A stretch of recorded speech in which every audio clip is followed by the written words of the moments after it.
Friends, সিপ্রাস গার্ডেনের পক্ষ থেকে সকলকে জানাই শুভ সকাল। আমার কিছু বন্ধুর রিকোয়েস্ট ছিল যে দিদি মাটির গাছের পরিচর্যা আমাদেরকে একটু বলুন। প্রথমত বলি, যে সমস্ত পরিচর্যার কথা আমি বলি, সিন্ডার মিডিয়ায় বলুন বা মাটির গাছেই বলুন, ঘুরিয়ে ফিরিয়ে সমস্তটা আমি বলি। যেমন ধরুন, একটা গাছ যখন আপনি নার্সারি থেকে নিয়ে আসবেন বা অনলাইন থেকে পারচেস করবেন, করে প্রথম আপনার কাজ হচ্ছে মিডিয়া যাই হোক, আগেও বলেছি এখনও বলছি, মিডিয়া যাই হোক, সেটা মাটির মিডিয়াই হোক বা সিন্টার মিডিয়াই হোক, আপনাকে প্রথমে রুট ট্রিটমেন্ট করতে হবে 30টা দিন বা 35টা দিন। ধরুন, যে রুট ট্রিটমেন্টের ভিডিও আমি দিয়েছি, সেই রুট ট্রিটমেন্টের ভিডিওটি আপনাকে প্রথমত, মিডিয়াটা বড় কথা নয়, প্রথম আপনাকে গাছের শিকড়ের জন্য পরিচর্যাটা করতে হবে এবং সেটা কোনো জৈব পদ্ধতিতে হবে না, সেটা কেমিক্যাল ফিডিংয়ের ওপরেই হবে। এবার বলি, এই কেমিক্যাল ফিডিং যদি আপনি না দিয়ে থাকেন, তাহলে কিন্তু গোলাপ গাছ এতটাই সেন্সিটিভ যে আপনি শিকড় আনতে পারবেন না। এবার যারা ধরুন কোনো বাগান, অনেকটা বাড়ির সামনে গার্ডেন করতে চান, জায়গা আছে অনেকটা, যে সে কি জমির ওপরে যদি গাছটা বসান, তার ক্ষেত্রেও বলছি, সেক্ষেত্রেও বলছি আমি, প্রথমত 6 ইঞ্চি বা 4 ইঞ্চি পটে গাছটিকে বসিয়ে আপনি আগে রুট ট্রিটমেন্ট করে গাছটির যখন গ্রোথ কন্ডিশন ভালো হবে, টব থেকে তুলে আপনি জমির ওপরে প্রতিস্থাপন করুন। দুম করে নার্সারি থেকে নিয়ে এসেই আপনি জমির ওপরে যদি গাছ বসিয়ে দেন, সেই গাছ কিন্তু কখনোই সুন্দর গ্রোথ নেবে না এবং রুটের যত্ন পরিচর্যা যদি আপনি না করেন, বর্ষাকালে ডাইব্যাক নেবে। এবার মূলত কেমিক্যাল ফিডিং আমরা গোলাপ গাছকে দিই। বাকি সব বাগানে যে সমস্ত গাছ আছে, ফুল গাছ বলুন, সেই গাছের থেকে গোলাপ গাছের যত্ন পরিচর্যাটা সম্পূর্ণ আলাদা। গোলাপ গাছ এমনি সেন্সিটিভ, তার উপরন্ত আমাদের গোলাপের ওপর আলাদা একটু দুর্বলতা আছে। এই গোলাপ গাছগুলো থেকে প্রচুর পরিমাণে খুব অল্প সময়ে আমরা যদি ফুল পেতে চাই, সেক্ষেত্রে কিন্তু আমাদেরকে কেমিক্যাল ফিডিং দিতেই হবে। শুধু জৈব পদ্ধতির ওপরে আমরা গাছ করে উঠতে পারবো না। যদিও বলি যে দিদি আমরা তো করি, হ্যাঁ করতে পারেন, কিন্তু জৈব পদ্ধতির ওপরে শুধু যদি আপনি গাছ ফেলে রাখেন, তাহলে কিন্তু রুট ট্রিটমেন্টটা ঠিক আসবে না। বা ধরুন, শীতকালে অতিরিক্ত ব্রাঞ্চ একটা গাছ থেকে আনা অসম্ভব, বর্ষাকালে বা অতিরিক্ত গরমের সময় অতিরিক্ত ব্রাঞ্চ আনা অসম্ভব এবং অতিরিক্ত ফুলের কুঁড়ি আনাও অসম্ভব। একমাত্র কেমিক্যাল ফিডিং যদি আপনি দিয়ে থাকেন, সেক্ষেত্রে অতিরিক্ত ফুল এবং অতিরিক্ত ব্রাঞ্চ এবং গাছের গ্রোথ কন্ডিশন অনেকটাই কিন্তু ভালো হয়। এছাড়া রুট ট্রিটমেন্টের যে পদ্ধতি আমি শিখেছি বা আপনাদের সঙ্গে শেয়ার করেছি, সেই রুট ট্রিটমেন্ট জৈব পদ্ধতিতে আমার জানা নেই।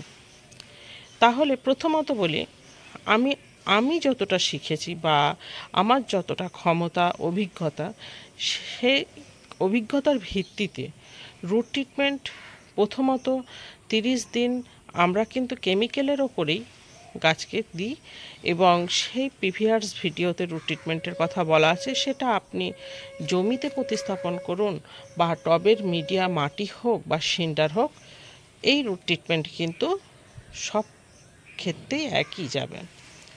তারপরে বলি, রুট ট্রিটমেন্ট হলো ভালো রুট এলো, গাছের গ্রোথ কন্ডিশন কিভাবে থাকবে। আমি এর আগেও বলেছি, এখনও বলছি, মিক্স ফার্টিলাইজার আমি প্রথমত গাছকে প্রথম অবস্থায় যখন রুট ট্রিটমেন্ট করে যখন গাছ 1.5 মাস, 2 মাস বা 3 মাস বয়স হয়ে থাকে, সঙ্গে সঙ্গে আমি কিন্তু মিক্স ফার্টিলাইজারটি অ্যাড করি না। কারণ মিক্স ফার্টিলাইজারটা একটা ভীষণ পাওয়ারফুল ফার্টিলাইজার।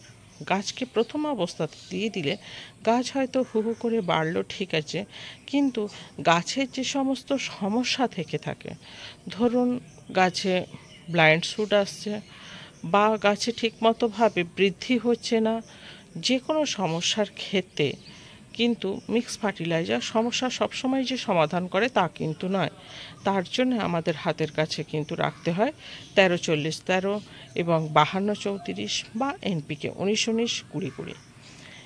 13-40-13 এতটাই একটা উপকারী ফার্টিলাইজার যেটা ব্লাইন্ড স্পট দূর করতে সাহায্য করে এবং গাছের ওপরের গ্রোথ কন্ডিশন সাহায্য করে ভালো, এবং গাছের শিকড়েতেও কিন্তু ভালো বৃদ্ধি করতে সঞ্চালন করে।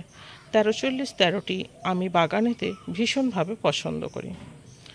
আর তার সাথে রইল এনপিকে 19-19 বা 20-20।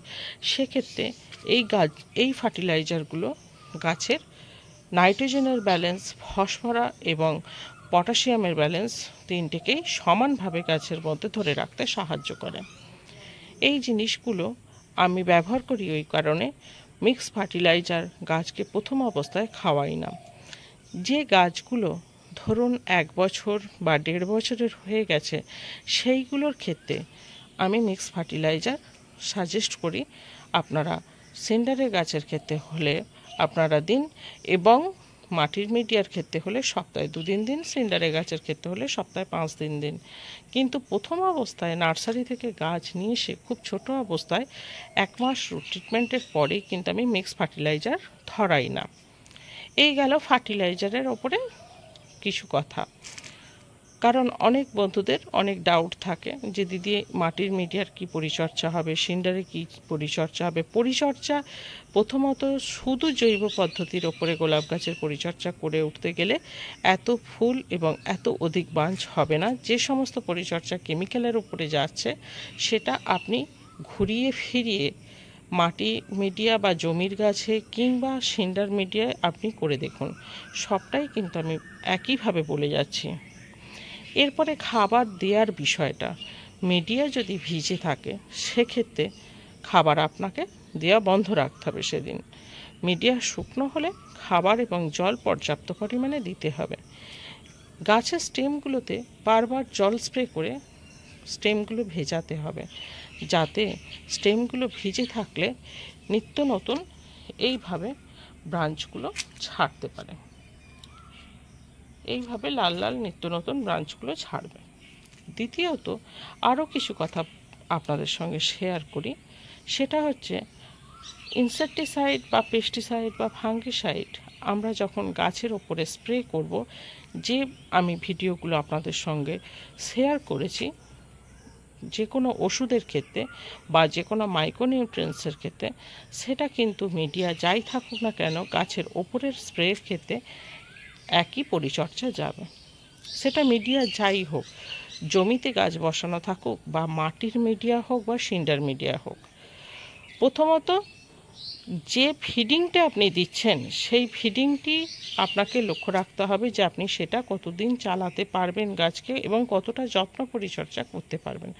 গোলাপ গাছকে 24 ঘন্টা সময় দিতে হয় এবং বছরে 365টা দিনই কিন্তু গাছকে যত্ন পরিচর্যার মাধ্যমে বড় করতে হয়। পাটকে পাট এর যত্ন, প্রচণ্ড গরমের সময় যেমন অতিরিক্ত জল স্প্রে, ঠিক বর্ষাকালটায় আবার জলকে কন্ট্রোল করতে হয় আপনাকে, না হলে গাছের কিন্তু টাইব্যাক লাগে।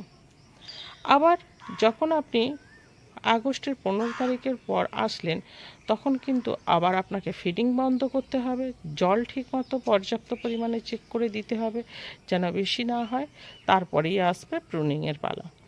এইভাবে সারাটা বছর কিন্তু গোলাপ গাছ যত্ন চায়।